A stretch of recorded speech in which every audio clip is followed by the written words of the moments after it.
Prabhupada. All glories to Sri Guru and Gauranga. Thank you very much for giving me this wonderful opportunity to speak on Srimad Bhagavatam today. I am not qualified to speak on such an exalted scripture, but by the mercy of association, Srila Prabhupada and all the Vaishnavas, I'll simply try to share what I have heard and understood from the scripture. I humbly request all the senior devotees to kindly bless me and please forgive if I make any mistake. So before we begin, let us offer our prayers and Mangalacharan. Om Namo Bhagavate Vasudevaya. Om Namo Bhagavate Vasudevaya. Om Namo Bhagavate Vasudevaya. Om Agnanatimirandasya Gnananjanashalakaya Chakshurunmilitam Yena Tasmai Shri Guruve Namaha Shri Chaitanya Manobishtam Stapitam Yena Bhutale Swayam Rupa Kadamayam Dadati Swapadantikam Vandeham Shri Guru Sri Yuta Padakamalam Shri Guru Vaishnavamscha Shri Rupam Sagrajatam Sahagana Raghunathanvitam Sajivam Sadvaitam Savadutam Parijanasahitam Krishna Chaitanya Devam Sri Radha Krishna Padan Sahagana Lalita Sri Vishakanitamsha Namamo Vishnu Padaya Krishna Prestaya Bhutale Srimate Bhakti Vedanta Swami Nidinamine Namaste Saraswate Devi Gauravani Pracharine Nirvishesha Shunyavadi Prashatya Deshatarine Vancha kalpatarubhyascha kripa sindhubhya eva cha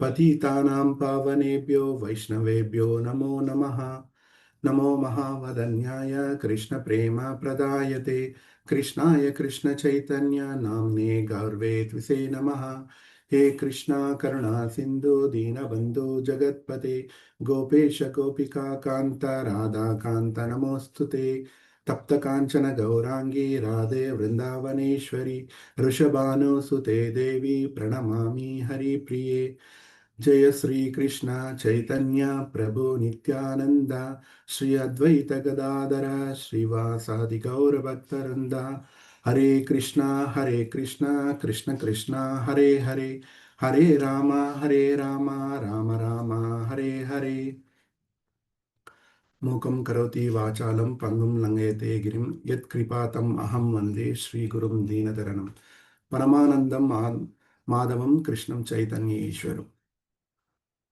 Hare Krishna.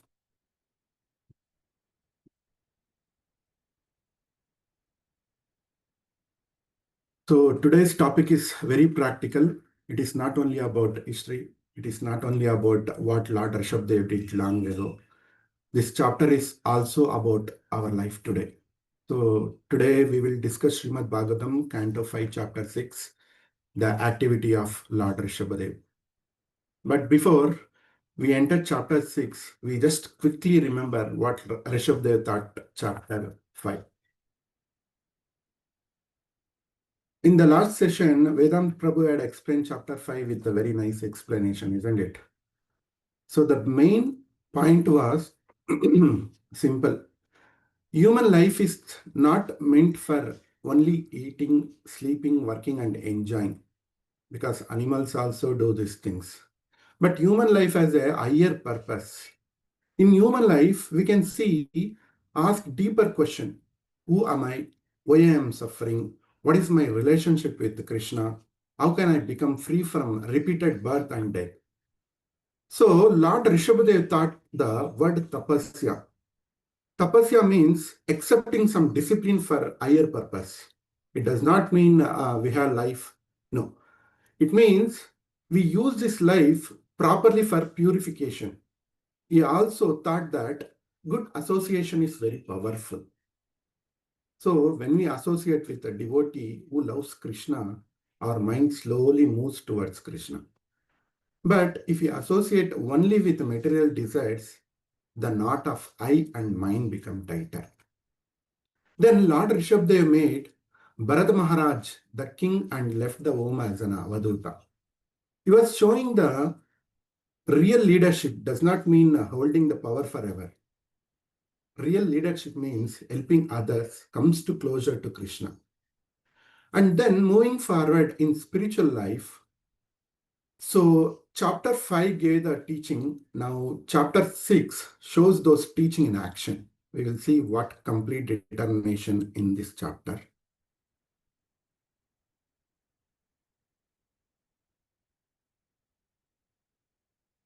On this slide, Parikshit Maharaj asks very thoughtful question to Sukadev. Lord Rishabhadev is Supreme Lord. Mystic power can never disturb him. Then why did he completely neglected them? Why did he not show his power? Why did he behave as if he had no interest in the fame, comfort, or respect? Sukdev Goswami gives very best answer. He says that advanced spiritualists do not trust their mind. He gives an example. A hunter may capture the animal, but even after capturing it, it does not fully trust it. Why? Because at any moment the animal may run away. In this same way, a devotee may have practiced for many years. A devotee may have chanted for many years. A devotee may have served in the temple, preached, managed, cooked, taught, or helped others. Still, one should not think in mind is fully controlled forever. So, Sukadev Goswami answered that pure devotion is higher than mystic power. Mystic power means siddhi. Mystic powers may look very attractive. A person may become famous, yeah, powerful, or able to do some amazing things. But these things are not the goal of life. The real goal is loving and servicing to Krishna. For example, Prahlad Maharaj. Prahlad Maharaj is a beautiful example. When Lord Narsimdev was very pleased with him and offered him any benediction, but Prahlad Maharaj did not ask for kingdom, yeah, wealth, yeah, protection, yeah, property, yeah, revenge. He prayed, "My Lord, I am your benediction, I am your desireless servant, and you are my eternal master." That is a pure bhakti. A devotee does not use the Lord for personal benefit. A devotee wants loving service towards Krishna. So, we should not measure spiritual by popularity and miracle or external power. We should measure it by humility, surrender, service mood, and attachment to hearing the chanting about Krishna.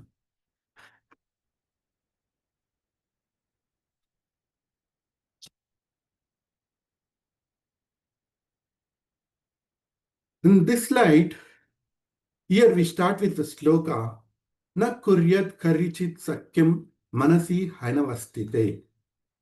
The meaning is never make friendship with unsteady mind.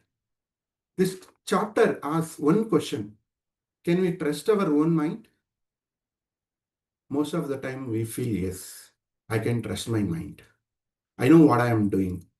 But Srimadam Bhagavatam tells us the carefully, the mind is very tricky. Sometimes it acts like our friend, but later it takes away from Krishna. So this slide is very practical for all of us. The Bhagavatam says we should not make friendship with restless mind. Why? Because the mind looks maybe friendly, but it can quietly pull us away from Krishna. In Bhagavad Gita, Arjuna honestly tells Krishna that mind is restless, strong and difficult to control, isn't it? So Arjuna says that controlling mind is like controlling the wind. So Krishna does not say, Arjuna, you are wrong. Krishna's agree. Krishna says the mind is difficult to control, but Krishna says also it gives the solution. So Krishna says, yes, the mind is difficult to control, but by practicing and detachment, it can be controlled. This is very encouraging. Krishna does not say it is impossible. He says it is possible, but we need to practice and detachment. The mind is sometimes like a cunning hunter. A hunter will not always attack openly, right? So he hides, waits, and catches the animal at the right time. In the same way, The mind may wait for weak movement and help pull us towards lust, anger, greed, pride, fear, distraction. One day the mind may say, today I don't want to chant seriously. Another day it may say it's like a small compromise is okay. So another day it may say why we have to forgive, why we have to serve, why we have to be humble. So if you keep listening, slowly the mind will become master.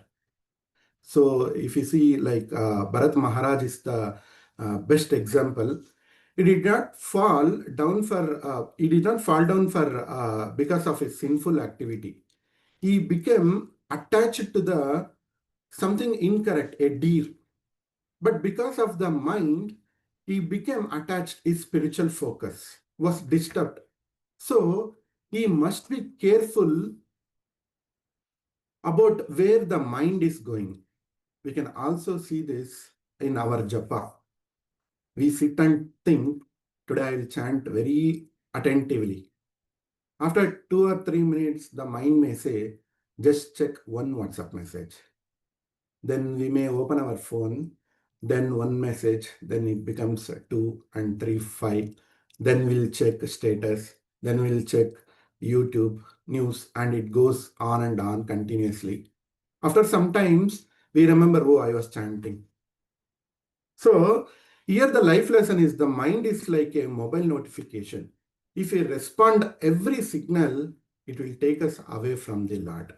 So during japa, we can gently tell the mind, not now, the time is for chanting holy name of Lord. Even if the mind goes away, bring it back again and again. The effort itself is pleasing to Krishna, Lord. So moving to next slide. On this slide, we see Lord Rishabdev moving as an Avaduta. Avaduta means one who is beyond ordinary social identity and bodily concern. Lord Rishabdev, it is divine opulence. He did not move like a king. He did not show power. He walked as if was completely detached from public opinion. The Bhagavatam describes that he traveled through places like North Karnataka, Konka, Venka, and Kutaka, near Kutakachala. As he was walking in the forest, where bamboo trees rubbed together and created a forest fire. In that fire, his apparent body was burnt. Here, we must understand carefully, we should not think that Supreme Lord is like ordinary conditioned soul. The Lord's body is not material. His appearance and disappearance are divine. He acts in this world to teach us something. So the forest fire is not ordinary tragedy or any ordinary death. It teaches detachment. So Bhagavad Gita teaches that soul cannot be burned by fire. Fire can burn the material body, but it cannot touches the soul. And even Lord is even behind the soul condition because his body is fully spiritual. A simple example we can see lotus leaf. A lotus leaf stays in water, but the water doesn't not stick to it. In the similar way, Lord Rishabdev moved in this world, but he was not touched by wonderly identify bodily comfort or material attachment. For us, the practical lesson in this chapter is I'm not this temporary body. We have to understand my body will change, my situation will change, people's opinion might change, but my real identity is that I am Krishna's eternal servant. So, real spiritual life means living in this world without becoming controlled by this world.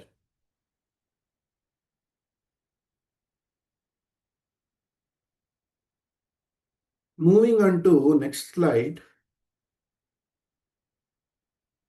This slide gives very important warning.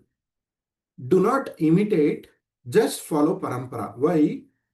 Because we can see King Arhat, the ruler of Konka, Venka, and Kutaka, he saw how Lord Rishabdev lived like an avaduta.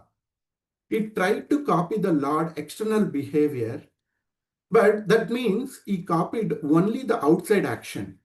But he did not understand Lord's inner detachment and spiritual purpose.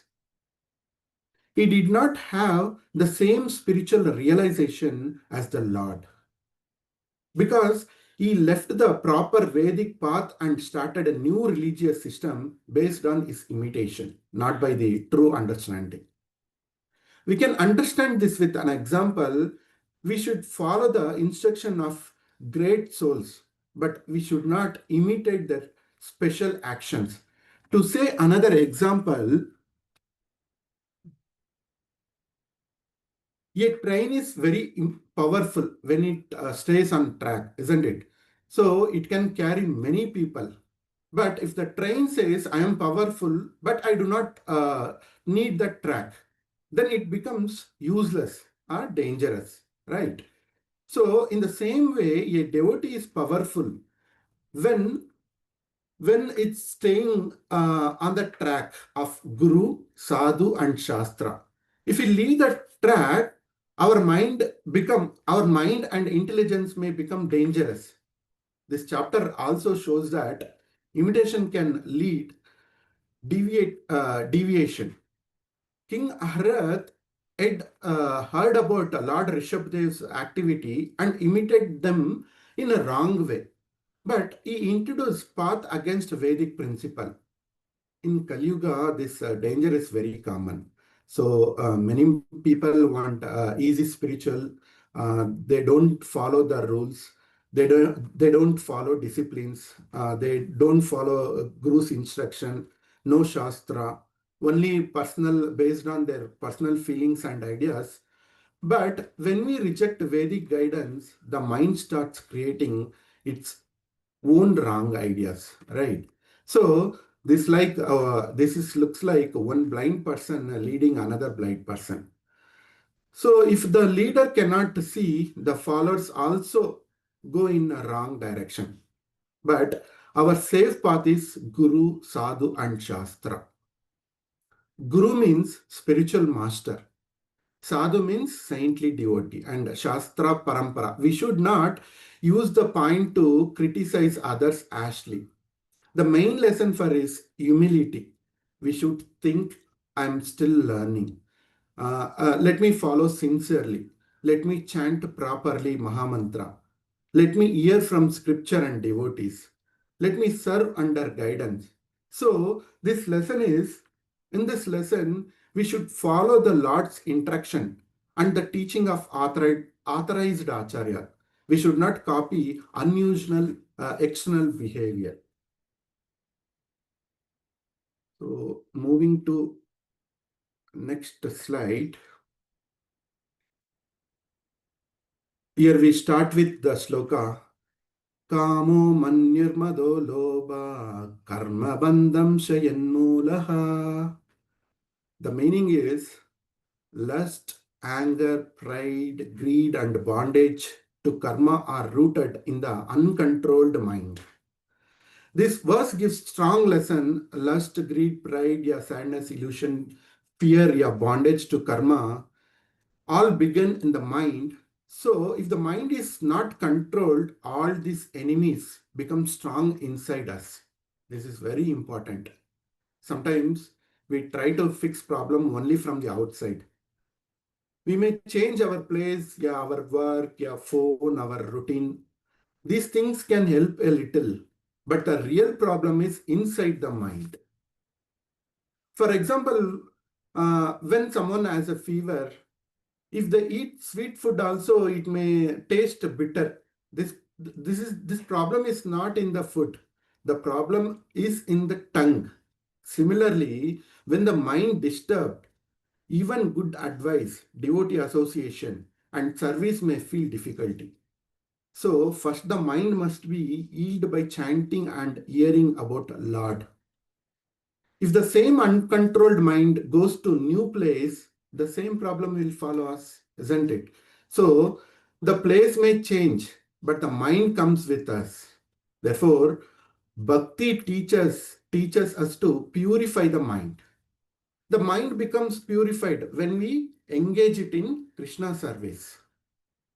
We should give our mind Krishna's holy name, Krishna's form, Krishna's quality, Krishna's devotee, and Krishna's service. We should not only tell our mind, do not think this. We should give the mind something better to think about Lord. If lust disturb us, then we should hear more about Lord Krishna and avoid bad association. If anger comes, we should chant and remember that every should belongs to Krishna. If the pride comes, we should serve humbly. If the greed comes, we should give something in Krishna's service. If fear comes, we should remember always Krishna's protection. So, here the life lesson. When bad thought comes, don't feed them. Immediately turn the mind back to Krishna consciousness. So, moving on to next slide. In this slide gives us the hope. When we hear and speak about Lord Rishabhadev, our life becomes blessed. Slowly, devotion of Lord Vasudeva starts growing in our heart. Bhagavatam class is not just for getting information. It is not like reading news. When we hear Bhagavatam, it cleans our heart. When we hear with faith, Krishna's message enters in our heart. Slowly our thoughts become better. Our desires become cleaner. Our devotion becomes stronger, more stronger. So we may not understand everything in one day. That's okay. But if we keep hearing regularly, slowly our heart will change. When Parikshit Maharaj is very good example, he had only 7 days to live, but he did not waste time in fear. He sat and heard Srimad Bhagavatam from Sukadev Goswami with full attention. By hearing Bhagavatam, he became perfect. So we should also hear regularly. Today we may understand one small point. Tomorrow we may understand another point slowly. This teaching will help us in our life. So this slide says Kirtaniya Sadahari. This means we should always chant the holy name of Hari. Hearing and chanting cleans our heart. Just like bathing cleans our body, every day the body gets dust. So we bath in the same way, every day the mind gets filled with outside thoughts. So we need Krishna's name and Bhagavatam every day. So the life lesson here, it's very simple. Hear Bhagavatam regularly. Speak about Krishna and chant the holy name of Lord. This will clean our heart and increase our devotion towards the Lord.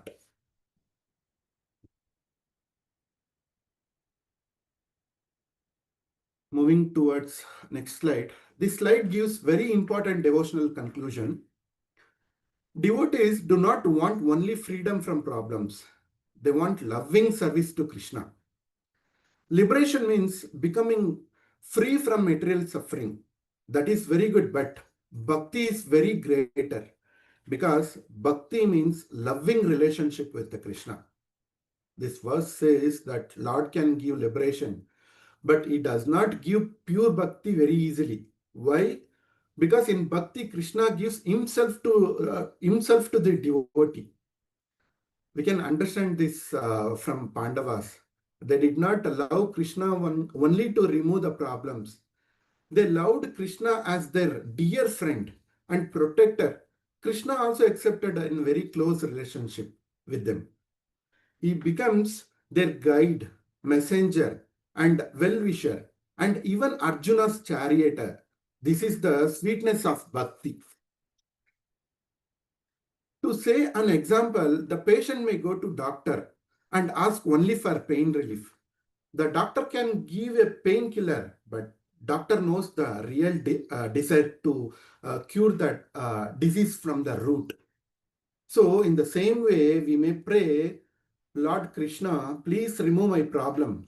This prayer is not wrong, but the deeper prayer is, Krishna, please remove my material desires and keep me in your service. So relief from problem is good, but purification of the art and loving servicing Krishna is much higher. So the lesson is, do not ask only for relief, ask for service. Do not ask only for liberation, ask for love to Krishna.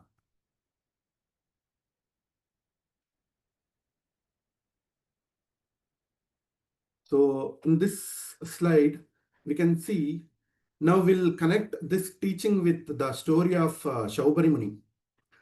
So Shaubari Muni was a great yogi. He was doing tapasya underwater. Just imagine, he was not in a city, he was not in a cinema hall. He was not watching social media. He was meditating underwater, doing austerity. But one day he saw fish living together and enjoying family life. That one sight disturbed his meditation, and his mind became attracted, and he began to desire family life. The problem is not only outside, the problem is also inside the mind. We may change our place, we may change our dress, we may go to holy places, we may sit in the temple, but if the mind is not purified, it can still search for enjoyment. A person may sit in the front of deities, but the mind may think different. A person may chant japa, but the mind may think plan material things. A person may do service, but the mind may think, will people appreciate my work?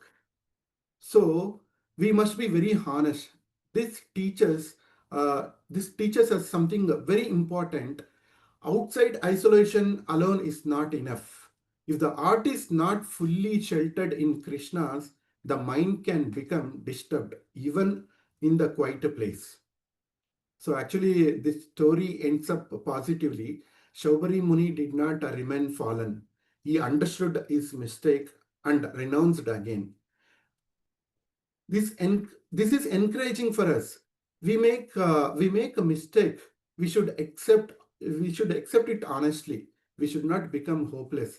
Take shelter of Lord and continuous devotional life. So the life lesson is here, the simple. We should avoid bad association and remember always Lord Krishna and stay close to devotee. This protect us our spiritual life always.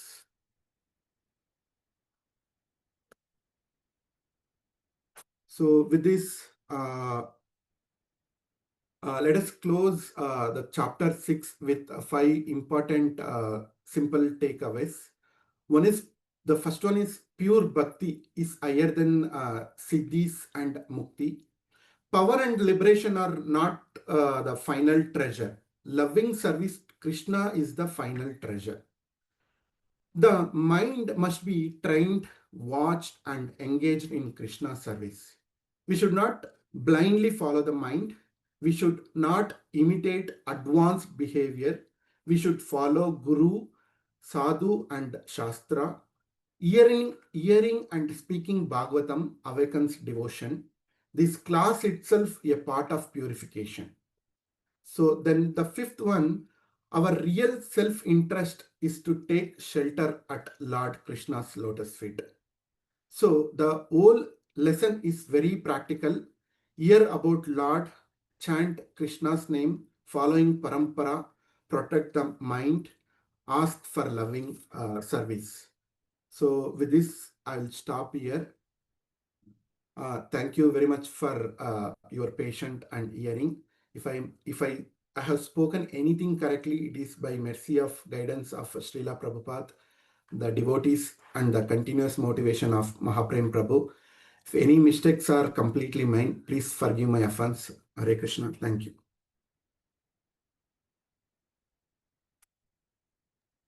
Hare Krishna, Manjunatha Prabhu. Thank you very much for the wonderful PPT presentation and for the wonderful session.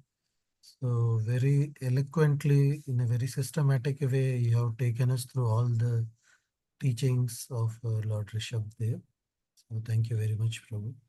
So if anybody is having any questions or comments, we can take. I think Prabhu ended the session very nicely on time, so we have more time to discuss or take comments, questions. Hare Krishna Prabhuji, Danvat Pranam. Excellent. Thank you Prabhuji for the wonderful session. It was, you were not only giving the problems, but you were giving the solutions also along with. And very nice teachings Prabhuji. And it was a very beautiful class, especially for me. Because, we have all these problems, but especially about man, no, we don't have control over mind. So somehow, I was a very aggressive person always, but with come after, Premdata Prabhuji took us in in his shelter. I'm trying to change little bit, but still Prabhu, I have a question that mind we are not able to control. Our actions we can control. Some thoughts will come in mind, then we will control those thoughts. We will not take action of those those thoughts, but still in our mind that remains. So how we can get rid of those. We hear that with the chanting of holy name is the only shelter. But still, if you can give us some more practical tips, holy name we are doing, but still we are not able to control. Like some people are extremely fallen, like me, so they are not able to, at least the mind process may, even if we talk about things, no, we think in our mind, we might not take action, but it keeps coming. We will tell our mind, okay, this is not right, and we will try to put it in a different direction, but still it will come over and over. So can you please guide us, Prabhu, something in this regard? Yes, Mataji, it's a great question. But as in Bhagavad Gita, where Krishna tell to Arjuna, the Arjuna tells Krishna, so the mind is like uncontrolled and strong. It's like wind, control like wind. So Krishna Lord says, it's not impossible. We can control our mind, but how? By chanting a holy name. And I think Premdatta Prabhu can help on this. I think.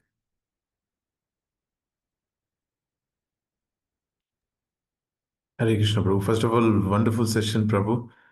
You have, very practical session, and I know Bhagavatam keeps emphasizing it. I was discussing with some other devotee other day that, after some time we know all the concepts of bhakti, but the problem is to apply them into our real life. But you gave us very practical, and I think teachings of Rishabh, they were very, very relevant and practical in our and wonderful purports which Prabhupada gives.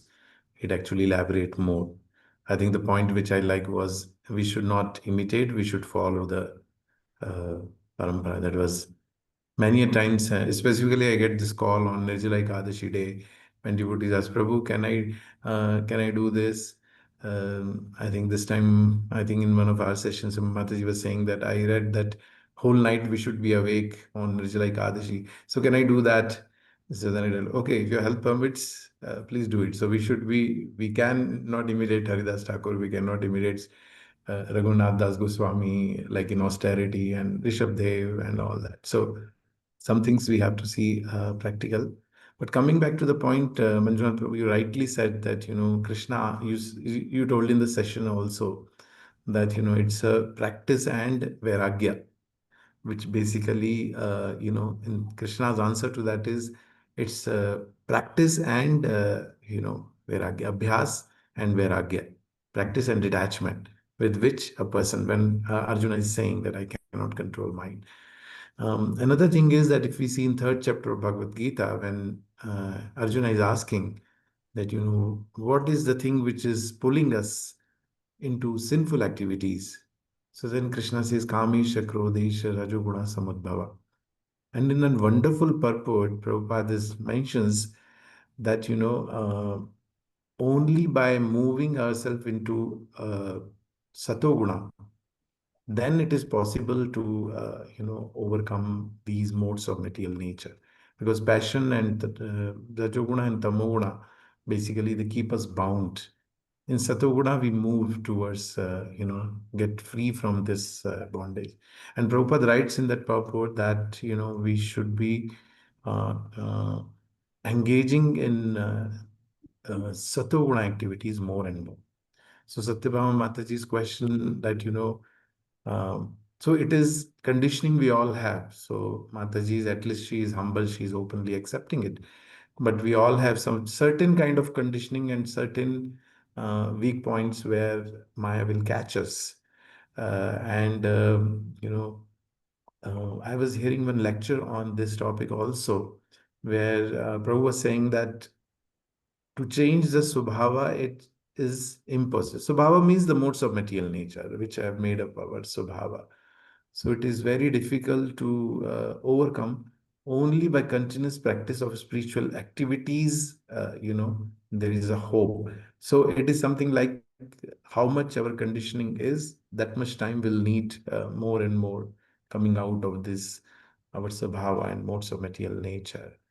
So sometimes it may look very difficult, but it is, as you rightly said, Krishna says, asamshya. It is not, although it is, yes, it is tough to control mind, but it is not this thing. So only by spiritual activities, because this, if we do spiritual activities, then we are in the, assume we have not reached that stage of purity yet. So we are at least in Satoguna.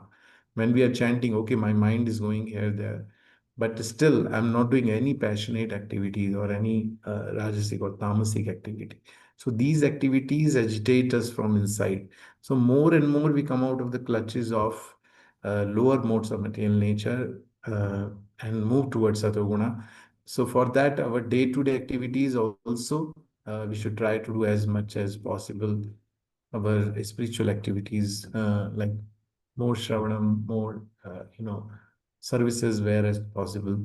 Service is also one challenge which we face in services, is that because I coordinate. Like for example, today we have Mandir Marjan.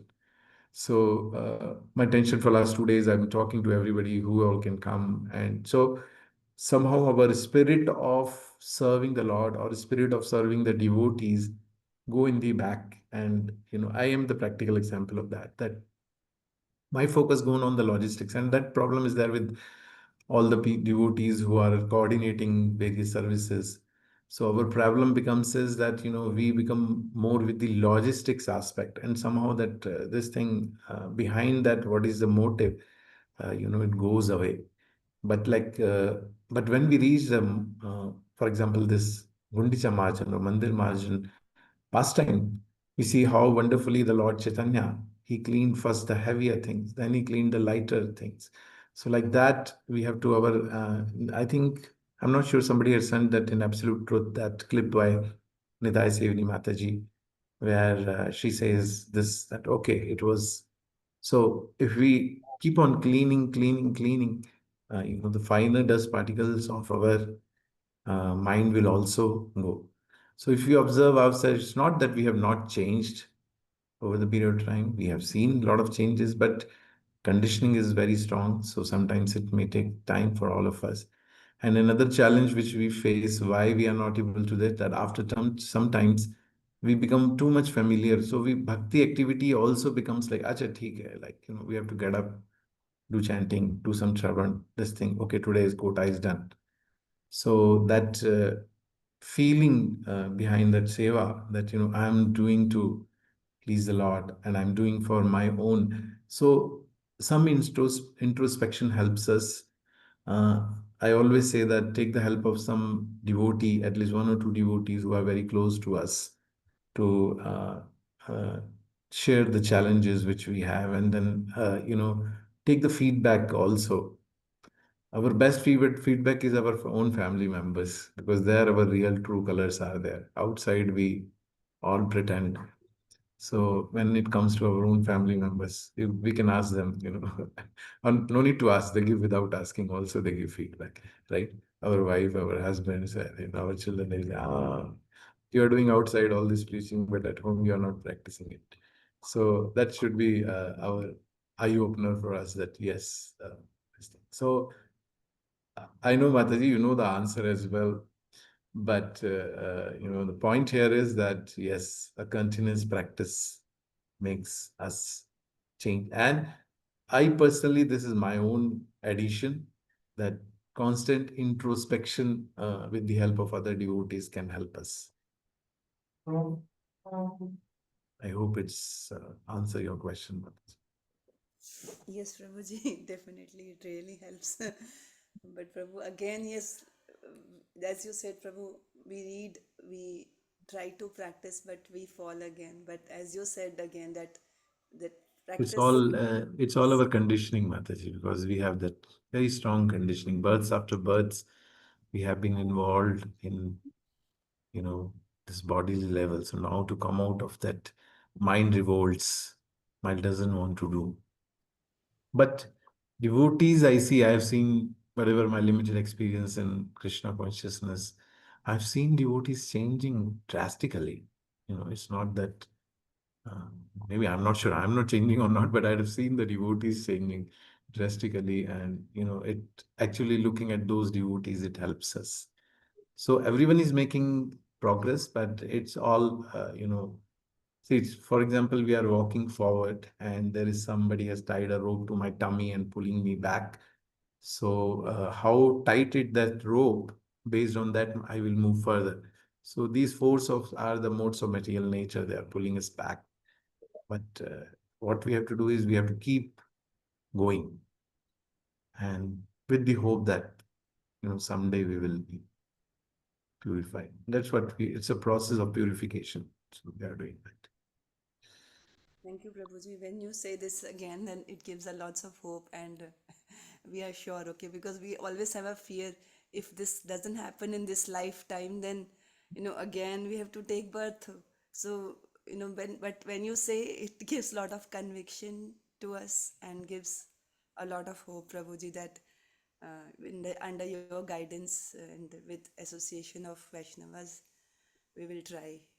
Thank you, And Prabhuji. bhakti is not a place. But in bhakti, I personally feel that there is no place for fear, because fear is a mode of whatever Rajoguna mode. So we don't. For us, it's hope. Just depending on the mercy of the Lord, depending on the mercy of devotees.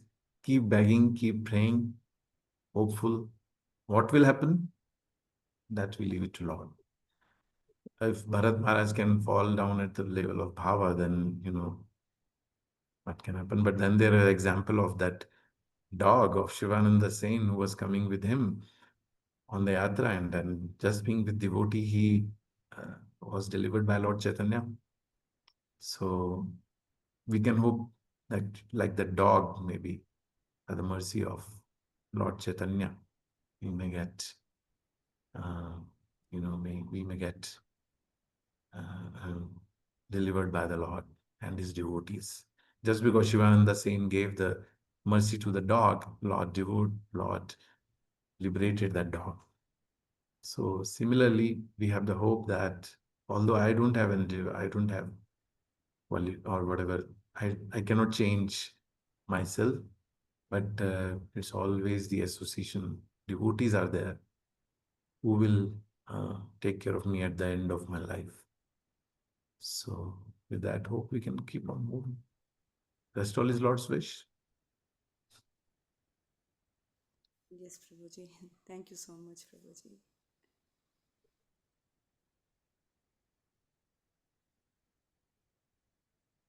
Hare Krishna, Prabhuji, Dandvat Pranam. A very nice class, Prabhuji.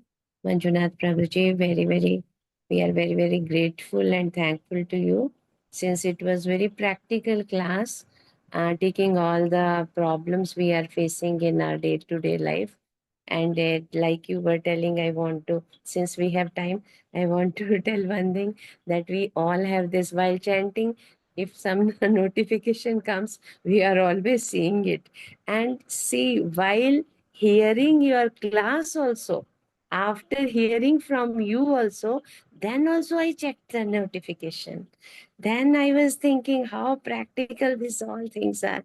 Then really thankful we are. We will always remember this, that we will not check the notifications while hearing from some like hearing classes and while doing chanting, but we have this practical habit of doing this. So thank you so much for pinpointing on this point. And one thing more, that last time Anu Mataji, maybe Anutama Mataji will raise this point when her turn will come, that Mataji had this question that bhakti and mukti, between this which is higher. Why in last class the question came na, that why they are saying that we should not even like desire for mukti, because bhakti is higher than mukti. Prabhuji very nicely explained that will always remain in our heart, Prabhuji. And one thing, Prabhuji, one question today, since we have time, always we have many questions in mind, and devotees ask and answers come automatically. That we are always taking the example of Sobrimani as a fallen soul.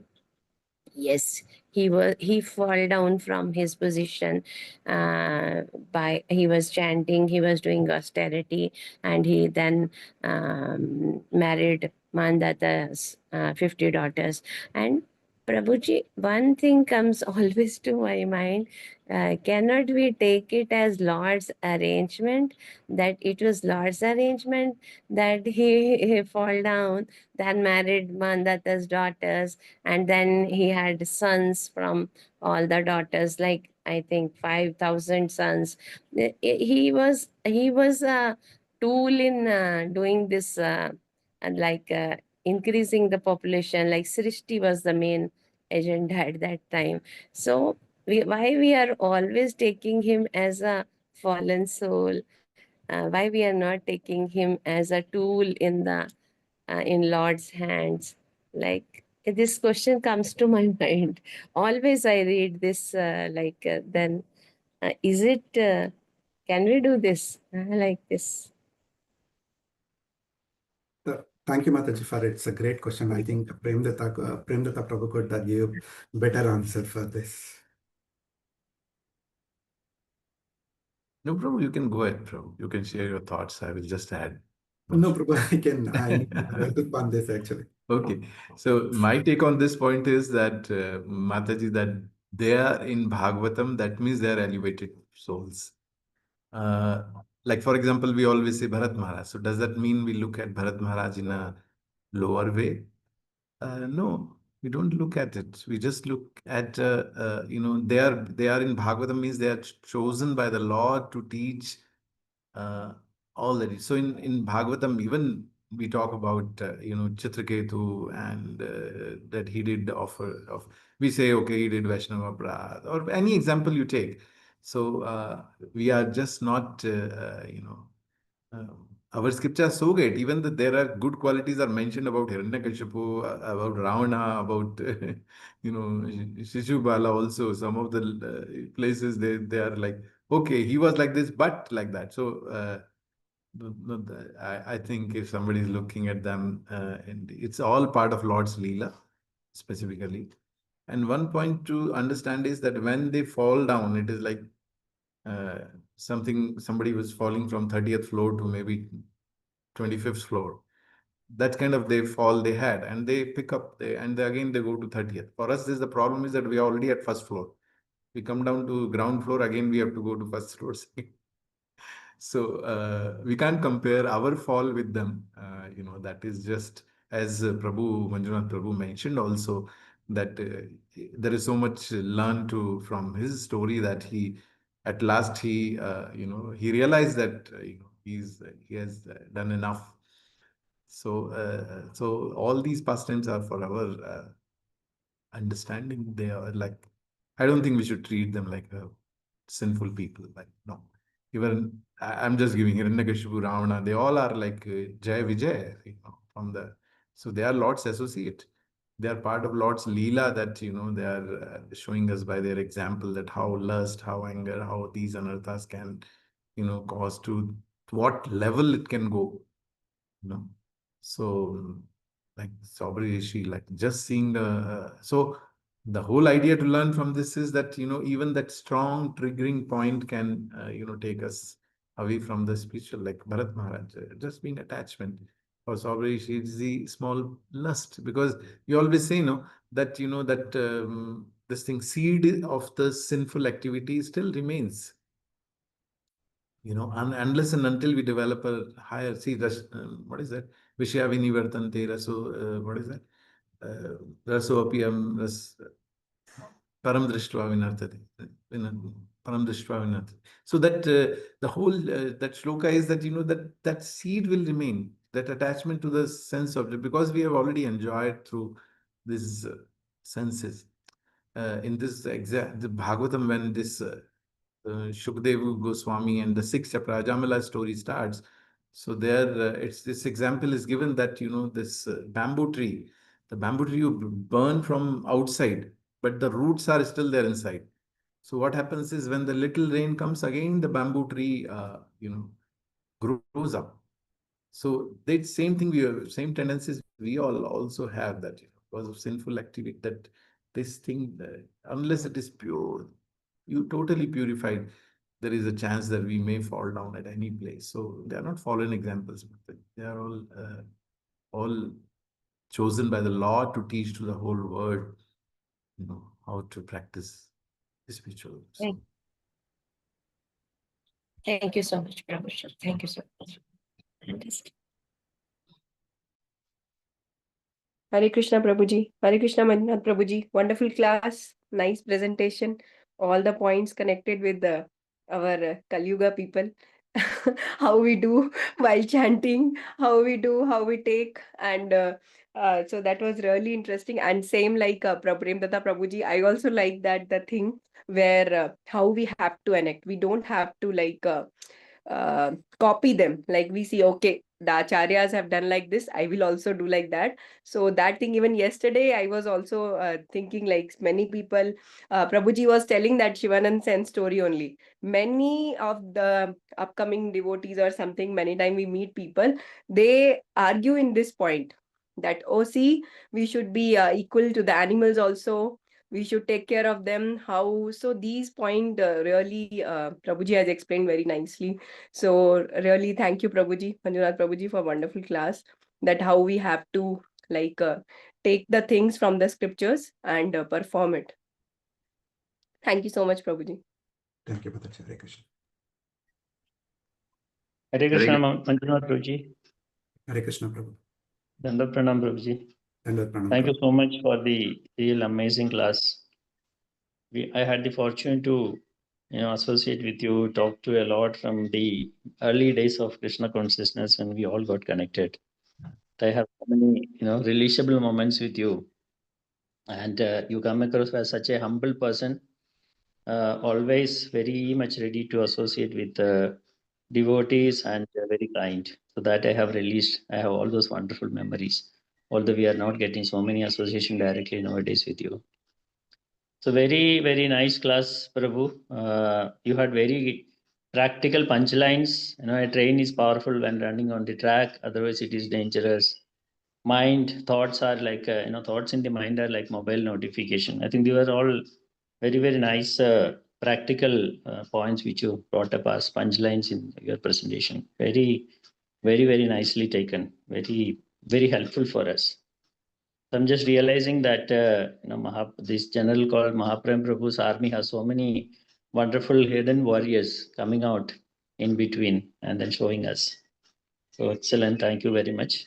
I had one question. When we look at the life and teachings of Lord Rishabdev, we see that he's an Avadhut, and then his teachings were very, very austere in nature. Can we, if you take one important teaching from his lifetime or his teachings, is the importance of austerity also for us? Because as you mentioned in your class, it's not possible to imitate any of these great personalities. He's the Supreme Personality of Godhead himself, but we can follow some of the teachings. So does it, can we take it as a important teaching, or probably the most important teaching, as the importance of austerity in our lives? Thank you so much, Prabhuji.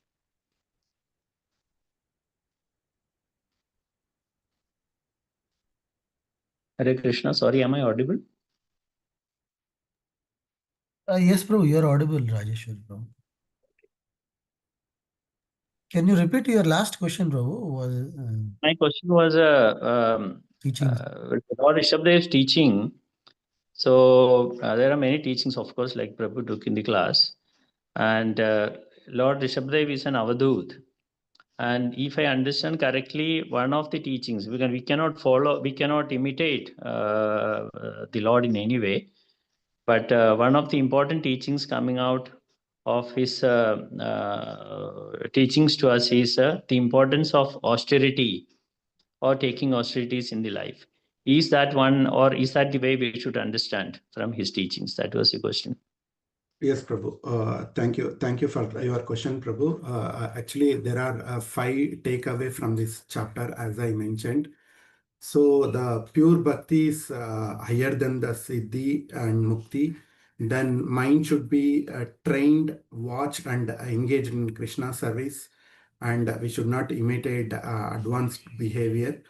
And hearing and speaking Bhagavatam awakens devotion, and our real self-interest is to the shelter to Lord Krishna's lotus feet. So these are the 5 points which we had to take away from Lord Rishabhdev chapter.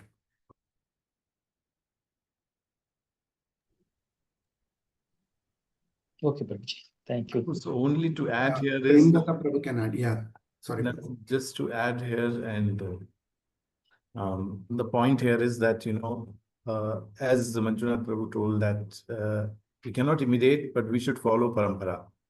So we have to take, for example, Rishabhdev's, if you see the Prabhupada purports, on Rishabhdev, many places Prabhupada is told that, okay, we cannot imitate Rishabhdev. And like somebody like Srila Prabhupada, whom we call his Acharya. So by his Acharan, he has told, and all the Acharyas, see, time, place, and circumstances, what austerities we can do, our Acharyas time to time, they define. Like, for example, nowadays to even do Nirjala is, so once a year we do Nirjala Ekadashi, and then we see how much, it's so difficult. But I don't think this kind of problems was there even for maybe 40, 50 years back also. Forget about thousands of years back. People were doing tapasya for thousands of years, So,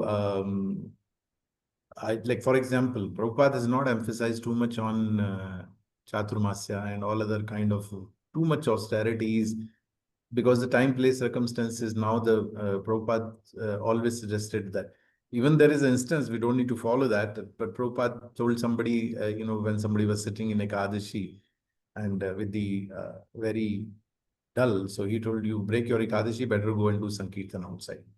So the thing is, of course, each one of us has certain personality, and we develop the attraction for particular type of, aspect of spirituality. For example, some people who are very, very intellectual, like our Mahaprem Prabhu, right? So Prabhu reads so many scriptures, and, he gives this thing. But everybody may not be of this thing. But our scriptures say our one of the quality which a Vaishnava should have is Swadhyaya, like we should read.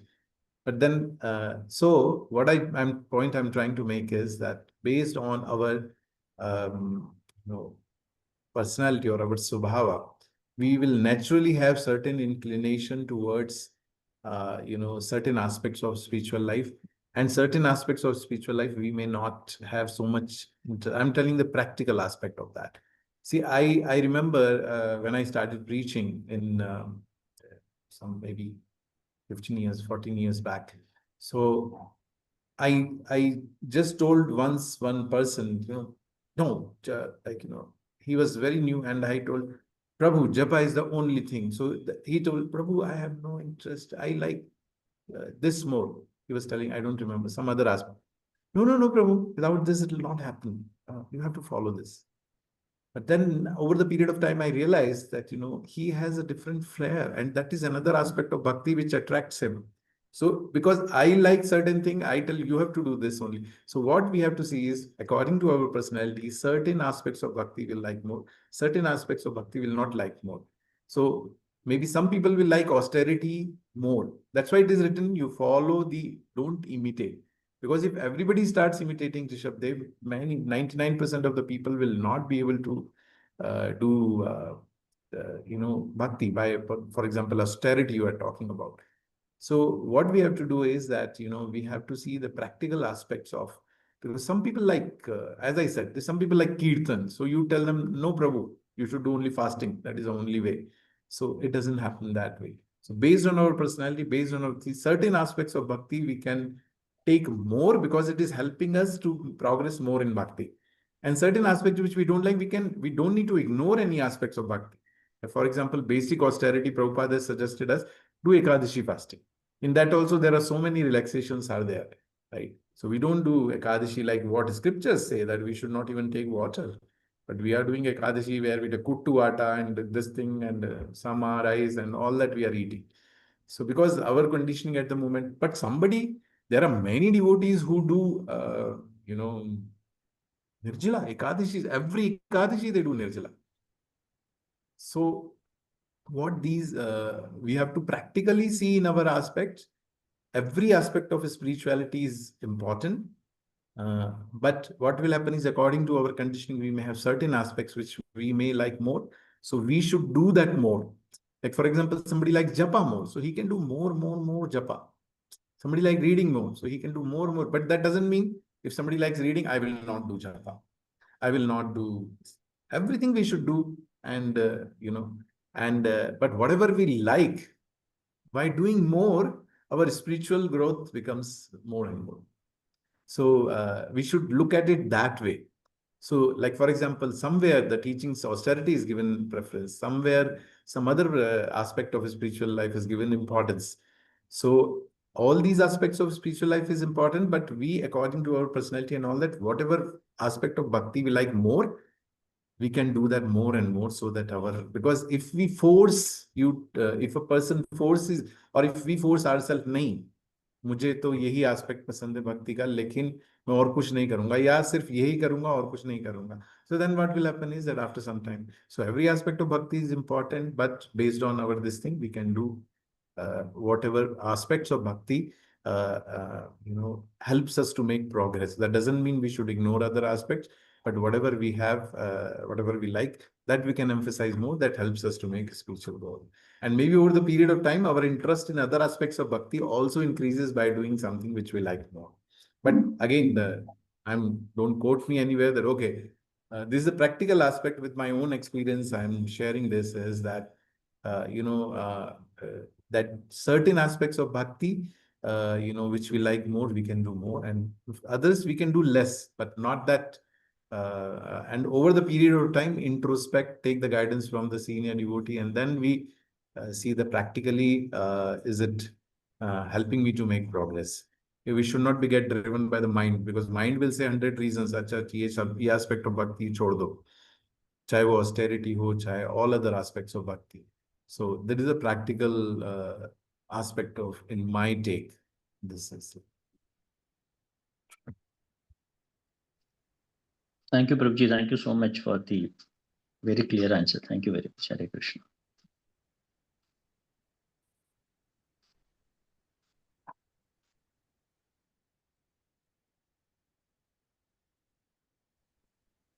Hare Krishna, Manjunatha Prabhuji. Thank you so much for taking the time out and preparing these slides.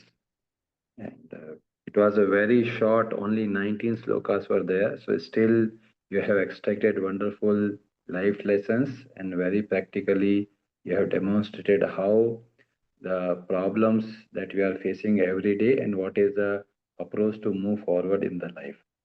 So thank you very much, Manjunath Prabhuji. And as usual, Premlata Prabhuji is our mentor, our guide, and I really appreciate Premlata Prabhu. So whenever new person or devotee when take the session for the first time, how much Premlata Prabhu helped. Like in this case also, all the questions are redirected, and Premlata Prabhu is very patiently handling all the questions. I really appreciate Premlata. I apologize because I have to. I'm jumping everywhere. I would have. That's why I told Manjunath Prabhu that okay, I would like to hear your perspective. But I think out of humility is passing on everything to me. I don't know. I think I should not jump. Ideally speaking. But No, I have personally requested to Manjunath Prabhu, if any question is there you are not able to handle, please redirect. Because oh, then I should have done little smartly. I should have directed to you today. no. We always want to hear from you, your thoughts, your practical experiences. That's what makes the Bhagavatam lively, because one is the scripture and how we take it in our current context. That plays a very vital role, and that's why we all need a guru, a guide, a mentor who can bridge the gap between the scripture and our current context, because everyone is having a different context, different problem they are undergoing. So that's where a role of a teacher and mentor is extremely important. And thank you, Prabhuji, for bridging this gap of a scripture versus practical. Thank you so much, Prabhu. Thank you. Manjunath Prabhu, all glories to all the efforts you have put. I think a lot of effort has gone really into it. So